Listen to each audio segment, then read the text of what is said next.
Hi everyone! Today I have a video on how I made chocolate lava cake. I love chocolate and the other day I really felt like eating it, so I went to find a recipe and came across this. The cake I made looks like this. I found the recipe online and I will link it in the description box. To start, preheat the oven at 230 degrees Celsius or 450 Fahrenheit.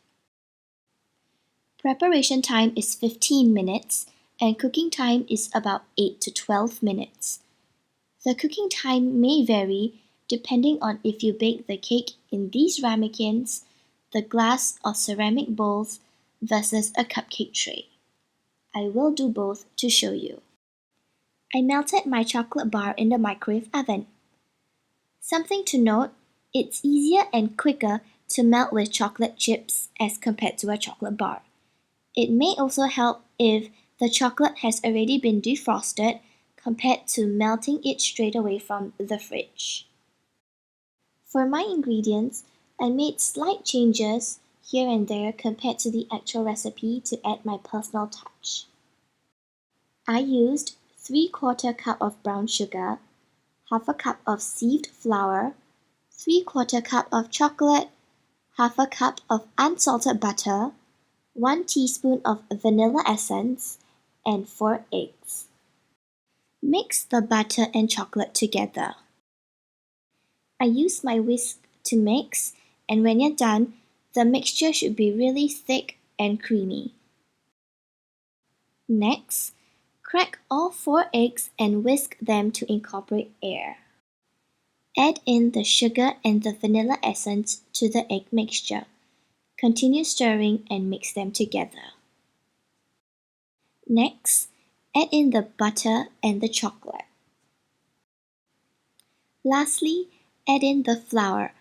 With the flour, it starts to get thicker, so it became a little harder to mix for me as compared to the rest. After stirring, the mixture should be really thick and creamy. I oiled my tray and bowls with butter to prevent the cake from sticking. If not, you can also use oil or margarine. However, if you have muffin cups or cooking spray, you can use them and skip this step. Then, I scoop the batter into the muffin tray and the bowls and put them in the oven. Bake them at 230 degrees Celsius for about 10 minutes if you are using the glass bowls.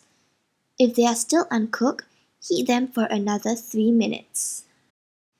If you are using the muffin tray, heat them for about 8 minutes. If you want the cake to cook a little more, heat for another 2 minutes. Please be careful when baking this, especially if you are using the muffin tray. The cake does cook pretty fast, so if you leave it in the oven for too long, the whole cake gets cooked and you will not get the molten lava effect. To compare the lava cake, I suppose it really depends on each individual which they prefer. The only difference is that when baking with a cupcake tray, you have to be more alert because it tends to cook faster. Ultimately, both cakes will still taste the same. Once they are done, take them out of your oven and it is ready to serve. For an extra step, you can add ingredients like cocoa powder, icing, or even whipped cream onto the chocolate or lava cake to serve. And that's it for this video. I hope you guys will like it. Feel free to leave any comments below and I will talk to y'all soon. Bye!